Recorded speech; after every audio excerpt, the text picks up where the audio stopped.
Mexico City is the place to be tonight after Mexico beat Ecuador by 2-0 to book their spot in the round of 16 of this World Cup. And that is a party we all wish we could join. And there is confirmation. Mexico defeating Ecuador. They are now in the round of 16 where they await either England or the Democratic Republic of Congo. But what a night it has been for Mexico. 2 stunning goals from Julián Quiñones and Raúl Jiménez seal the deal for El Tri, and now I'm pretty sure the party across Mexico will continue. Let's welcome in someone who knows how to party himself, Bernardo Osuna, who has been covering the U.S. men's national team too. But Bernardo, la maldición del quinto partido, the curse has been broken for Mexico, but this was quite a convincing win and a brilliant moment in Mexican football history. Absolutely, Alexis. I think El Quinto Partido has been something that Mexico's been talking about forever. And finally, in front of an Azteca stadium that came out to support, despite the delay, despite the rain, lightning, thunder, El Dios Tlaloc could not be kept at bay, but neither could this Mexican national team squad. And it was that trident of attack that has just been so effective for Javier Aguirre. And it's the youth in the midfield as well. There's not enough you can say about Mora. This is a guy who is a teenager still. The ball boy who walked out with him was taller than he was, but yet the stature of a young man who understands what is at stake, and he has no fear. He asks for the ball. He demands the ball. He doesn't shy away from the big moments, just like this young lady doesn't shy away from the camera. And that's what Mexico needed. Sometimes it's that it's not knowing what you're really up against that really helps you. And Mora just has all of that. He's going to be a star for this Mexican national team, but it's also Quiñones on the left side being so dynamic. Raúl Jiménez, who scores another goal in Azteca Stadium. It was just a magical night. Singing El Rey with the fans after the game, if that doesn't get you goosebumps, I don't know what does. I don't know what does indeed. And obviously Bernardo is out on the West Coast in California, where you know it's basically home base for Mexicanos everywhere, as we can hear horns behind you and celebrations there. But Bernardo, seeing a performance like this, getting past esa maldición del quinto partido, I feel like Mexican fans are dreaming big. How big do they dare to dream now? They dare to dream as big as they can, because it's either going to be England or Congo up next. And at the end of the day, Mexico is fearless. There's something about that fortress in Estadio Azteca. That national anthem tonight was the loudest I've ever heard Estadio Azteca. And I've been there for the Confederations Cup win that Mexico had against Brazil. It just does not compare. This World Cup has taken the fandom to another level. When you pay that kind of crazy money, you know you're going to enjoy the game. You're going to get your money's worth. And the Mexican fans have really done exactly that. They've really taken this team in, and all the pessimism over the years about Mexico and not being able to get to that 5th game, it's all disappeared. There's a solidarity right now that the country hasn't felt in a long time. And you know what?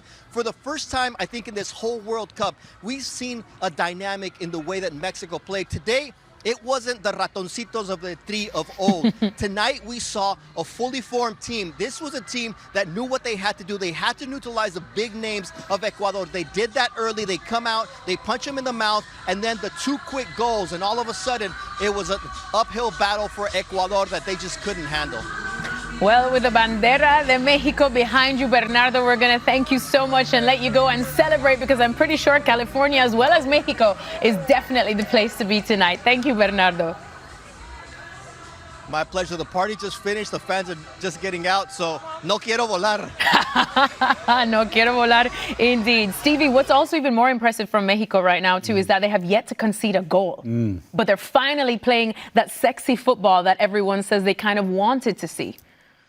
I don't think I've ever heard a crowd as loud after 10 or 15 minutes shouting "Ole." Yeah. I mean, that is how much this crowd has come to enjoy themselves, and the team has absolutely given it to them. And there's kind of a perfect storm here. You've got the young kid in Mora who everybody's getting behind, but you've also got the legend and Jimenez up front. So it's just every single thing about this Mexico side, what's not to like and not to get behind. And as we saw, not only are they playing great, they're scoring goals, crowd's loving it.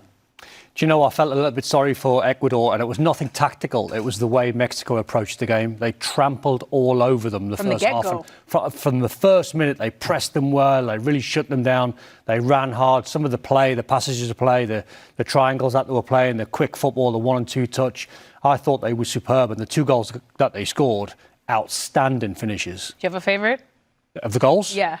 I mean, we are a small nation, but we are a great football nation, a great sport nation, and this means so much to us. I did the game for Austrian TV, and for the first time ever, I couldn't speak. I was crying. I had my tears went down. I saw the pictures from Oslo. I saw my friends. I saw my family, part of my family that never interested in football, but interested in Norway. So a great, great day for us. Was that the Ullevål Stadium, by any chance? That was where you played against me back in the days, Norway, Scotland. You won. I scored, and you hurt someone, and I scored. Scotland won.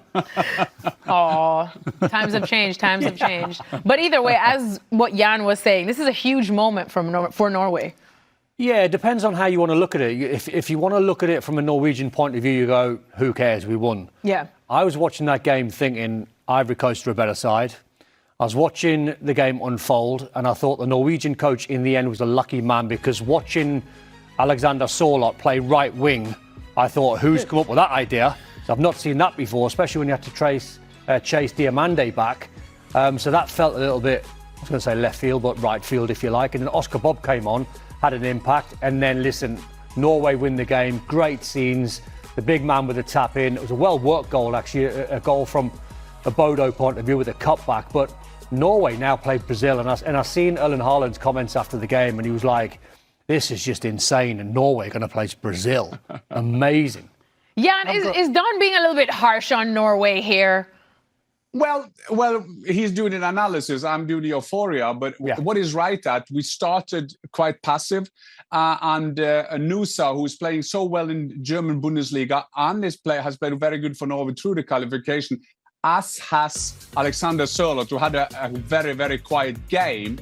But then Nusa started taking on people, and then he made that magnificent goal. We maybe then should have had 2-0 before for the half time on a corner from that Sørloth.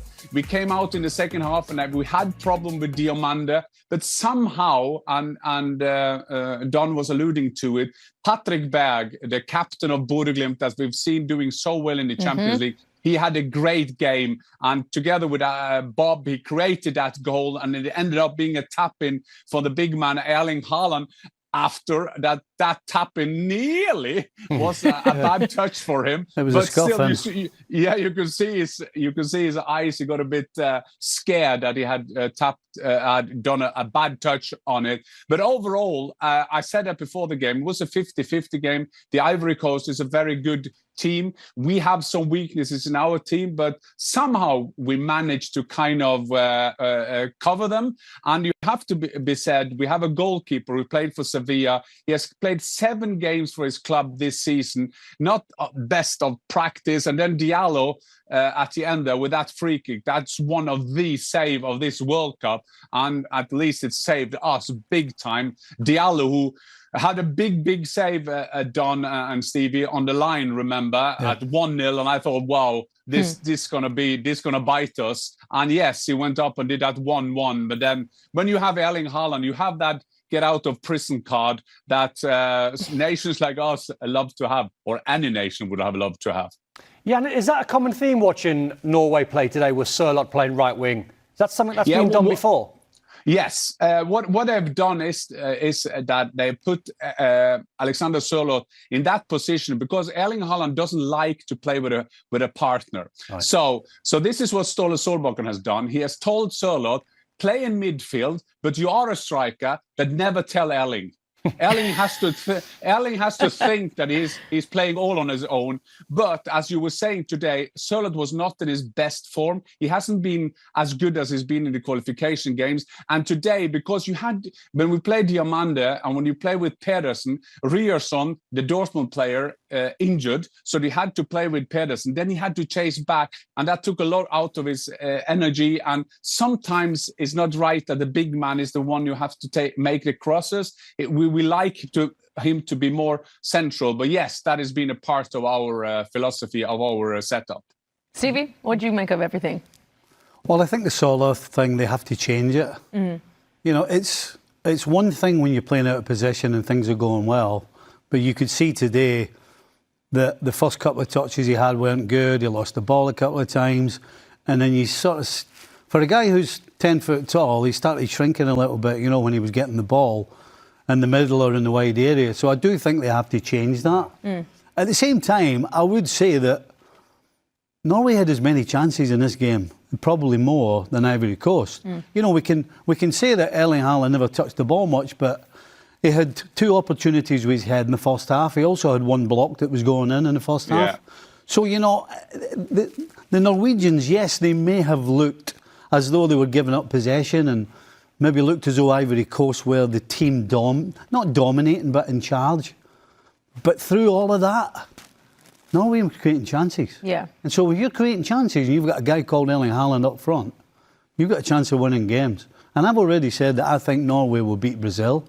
And I'm not going to change from that. I think they can beat Brazil. All right, well, hang on. We're going to talk about that Brazil game. But first, I do want to speak a bit more, Jan, of course, about your get-out-of-jail-free card that is Erling Haaland, that even when he's not had that many touches, he still is in the right place at the right time. He now has just 1 goal in this World Cup behind the likes of Kylian Mbappe and Lionel Messi. We talk about that race for the Golden Boot, but I was speaking to Arneda Manua and he said he's just playing like he's having fun, like he's happy to be there. No pressure really on him.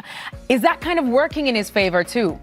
Yes, it is. And I mean, he has played 3 games. He has scored 5 goals. He plays for a smaller nation, which make him even more impressive. But as we do follow him, and we have followed him over the years, Erling Haaland is just doing what Erling Haaland is doing. He's just having fun. When he said after the game against Senegal, he said, yeah, we'll play France. We'll probably lose against them and then probably win the World Cup. Everybody thought, he's just been tactical. No, that's just how he is. And Don is alluding to, he said, we're going to play Brazil. This is insane. He's enjoying his time. After the game, the whole team went up in the stands, sitting with their family and friends. They just absolutely enjoying it. And I think that speaks for Norway, speaks for Erling, that this is seen as a bonus. This is a kid whose father played with me back in 1994. They have been a bit in the shadow Norwegian football now since 1998 World Cup when we were in France. They've never been there before. So this is seen as a big thing even to be there. And when Erling is in this mood physically, there are no injuries. You can see his explosivity. I remember, did you see in the game where there was this set pieces when he headed the ball away, then he kicked the ball away, and then he went for his own pass. It looked like it was like unbelievable. It was like Forrest Gump out there when he went for that ball. and I think that was just a symbol of how he's doing. And the great thing about it is that when he is like this, the other players, they see, wow, this is the way to do it. And although Martin Ødegaard won't get praise for, he has the best game with the ball, I think he was enormous today, the way he kept the team together. Because when the goings were tough, he and Patrick Berg especially always wanted the ball, made us rest with the ball. Some of our weakness before Norwegian teams, we've always been kick and run, but now we are able also sometimes at least kind of rest with the ball. And I think that is very important at this World Cup. Right. Well, Norway obviously passed their round of 32 tests. Can they pass their round of 16 tests, which will be won indeed against Brazil, Jan? But is it really a test? Because if you look at their head-to-head, Norway has actually never lost to Brazil. 2 wins and 2 draws, not a single loss. And Stevie seems very confident that they can overcome this test. Jan, are you confident? I'm not very confident, but if you see that game in 1988, that was my first goal for Norway, so it brings me great memories. No, great